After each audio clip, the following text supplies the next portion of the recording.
Hello बच्चों, आज हम साइंस में क्लास 9 का चैप्टर नंबर 10 ग्रेविटेशन के बारे में हम पढ़ेंगे। ओके, ये पिक्चर्स हैं, ये देखिए, ये है अर्थ यानी पृथ्वी,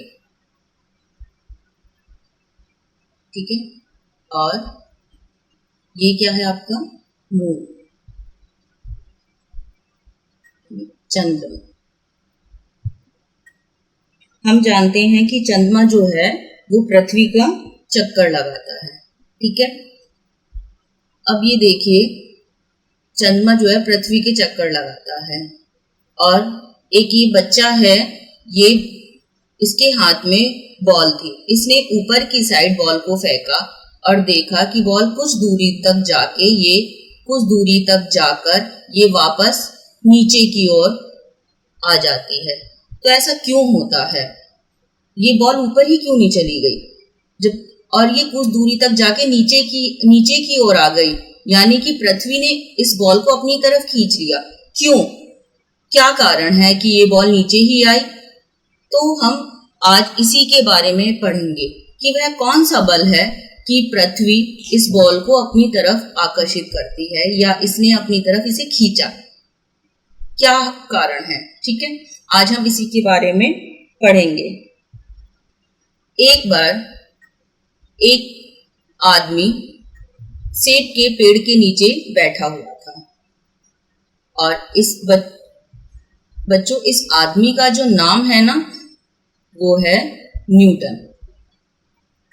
इसका नाम है न्यूटन, ठीक है। ये एक साइंटिस्ट है, आपने इसके बारे में पढ़ा भी होगा।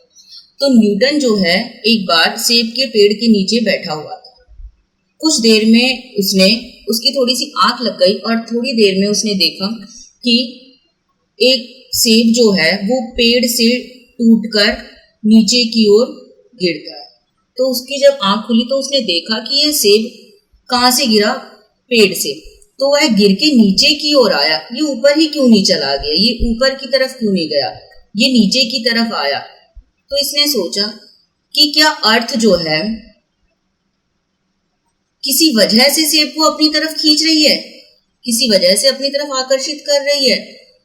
उसने इस चीज को सोचा, तो वह क्या वजह है कि अर्थ ने इस सेब को अपनी तरफ खींचा?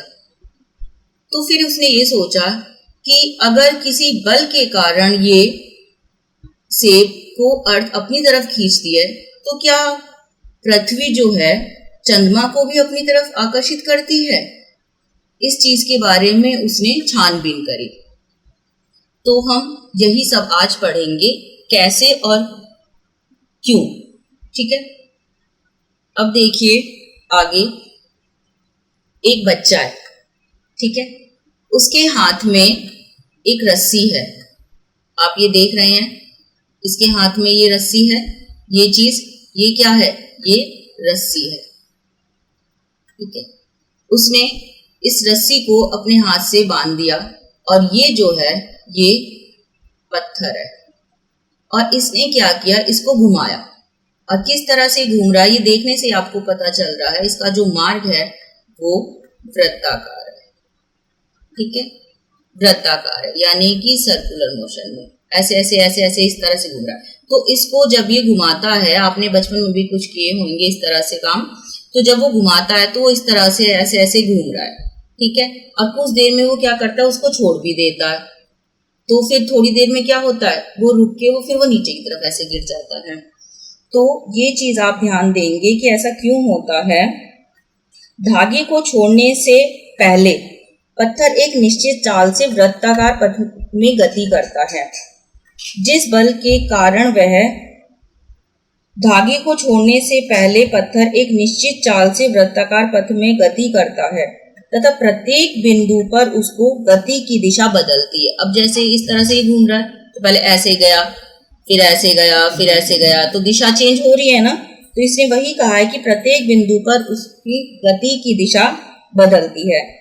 दिशा के परिवर्तन में वेग परिवर्तन या त्वरण भी सम्मिलित है, ठीक है।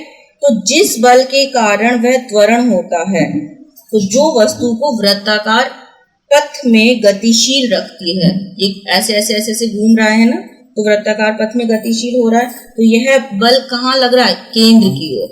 ठीक है, और इस बल को ही हम क्या कहते हैं? इस बल को ही हम कहते हैं अभिकेंद्र बल। ठीक है, तो ये चीज ध्यान रखना कि यह केंद्र की ओर बल लग रहा है और इसी बल को हम कहते हैं अभिकेंद्र बल। ठीक है, तो पृथ्वी के चारों ओर चंद्रमा की गति जो होती है वो अभिकेंद्र बल के कारण ही है। अभी इसमें दिखाया था हमने आपको कि यह इस जो चंद्रमा है वो पृथ्वी के चारों ओर चक्कर काट रहा है। ठीक है, तो पृथ्वी के चारों ओर, अब ये चारों ओर इस तरह से घूम रही है ना, इस तरह से चारों ओर इस तरह से ये ऐसे ऐसे घूम रहा है। तो जैसे उस बच्चे ने पत्थर को घुमाया था वो भी तो वृत्ताकार है, और ये भी कैसा है? ये भी वृत्ताकार है। ठीक है, तो पृथ्वी के चारों ओर चंद्रमा की जो गति हो रही है वो अभिकेंद्र बल के कारण हो रही है। ठीक है, 1 नंबर में ये पूछ लिया जाता है कि किसके कारण हो रहा है, तो अभिकेंद्र बल के कारण। ठीक है, और अभिकेंद्र बल पृथ्वी के आकर्षण बल के कारण ही मिलता है। ओके, अब देखिए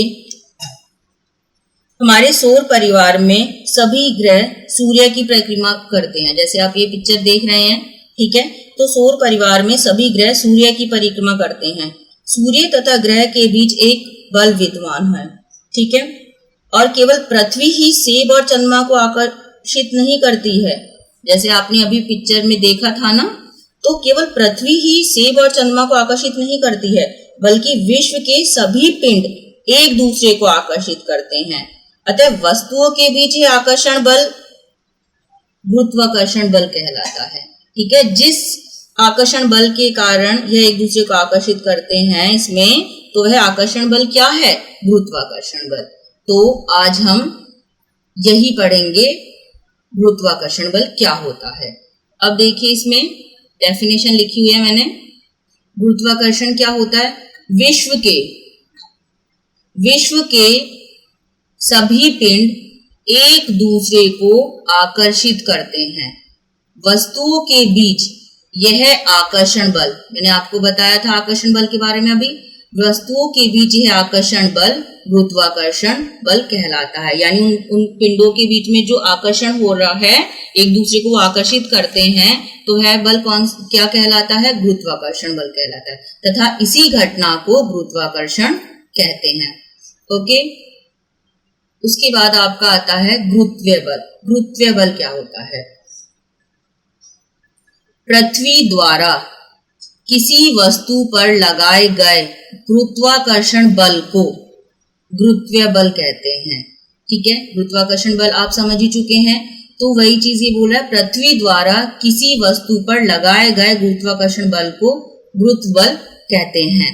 जैसे कि इस इमेजेस में है, इसमें आप देख रहे हैं ना कि एक बच्चा है। देखिए जैसे ये एक इमेज है, इसमें आप देखेंगे कि एक बच्चा है, उसने हाथ में बॉल ली और उस बॉल को वो क्या कर रहा है? वो छोड़ रहा है। तो वो बॉल कहाँ जा रहा है? नीचे की साइड।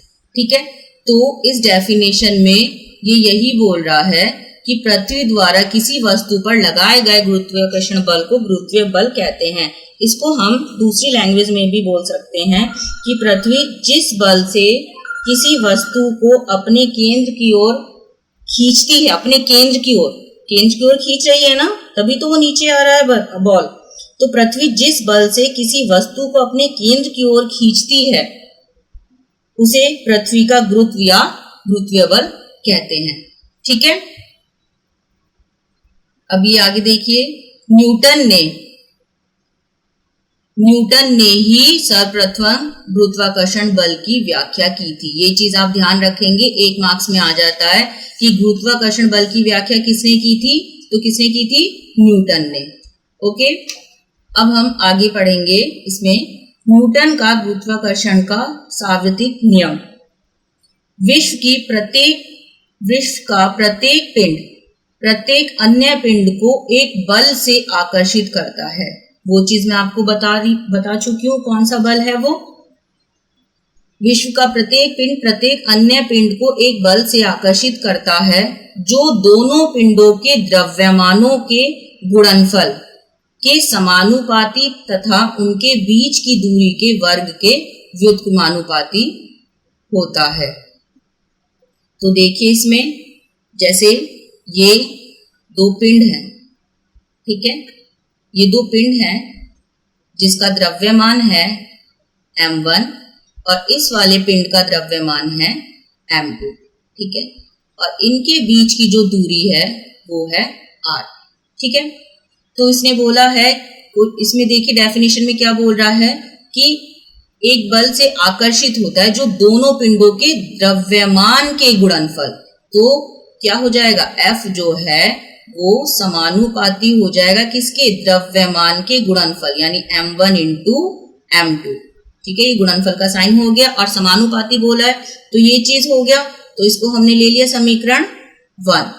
अब उसने देखिए आगे क्या बोला है, उनके बीच की दूरी के वर्ग के, ये चीज दिखाई दे रहा है, दूरी के वर्ग के व्युत्क्रमानुपाती, तो दूरी को हमने किससे डिनोट किया है, r से, ठीक है। इन दोनों के बीच की जो दूरी है ये देख रहे हैं आप, ये क्या है r, तो बीच की दूरी, तो f जो है ये जो है क्या बोल रहा है, ये वर्ग के व्युत्क्रमानुपाती, तो ये आपका आ जाएगा 1/r², तो ये आपकी क्या होगी, सेकंड इक्वेशन, ठीक है। तो समीकरण 1 व 2 से जब हम इसे सॉल्व करेंगे, समीकरण 1 व 2 से, तो ये क्या आ जाएगा, F समानुपाती m1 m2 अपॉन r², ठीक है। उसके बाद F समानुपाती m1 m2 अपॉन r², तो जैसे ही हम समानुपाती का साइन लगाएंगे तो एक नियतांक आ जाएगा, वो है g, तो F is equal to g m1 m2 upon r², ठीक है। तो ये आपका हो गया बल, F is equal to g m1 m2 upon r², जहां g क्या है, ये एक नियतांक है, ठीक है। और इसी को ही हम क्या बोलते हैं, इसको हम बोलते हैं गुरुत्वाकर्षण नियतांक, ठीक है। तो आप ये चीज लिख लेंगे, गुरुत्वाकर्षण नियतांक, ठीक है। उसके बाद आता है आपका g की वैल्यू, g का मान क्या होता है, 6.67 इंटू 10⁻⁻11 न्यूटन मीटर स्क्वायर पर किलोग्राम स्क्वायर, ठीक है। और इसकी जो खोज की थी, जी के मान की जो खोज की थी, ये जी की वैल्यू है, ये चीज आप ध्यान रखेंगे बिल्कुल अच्छे से, क्योंकि 1 मार्क्स में पूछ लिया जाता है कि जी का मान क्या है, तो 6.67 इंटू 10⁻⁻11 न्यूटन मीटर स्क्वायर प्रति किलोग्राम स्क्वायर, ठीक है। और अगर मात्रक, अगर अलग से केवल मात्रक पूछे तो ये इसका क्या है, ये जो होता है इसको हम बोलते हैं मात्रक, ठीक है। तो ये मात्रक है और ये जो है ये जी का मान है, और पूरा आप लिखेंगे मात्रक सहित। और इसकी जो खोज की थी, जी के मान की जो खोज की थी, उनका नाम है, एक वैज्ञानिक थे और उनका नाम है हेनरी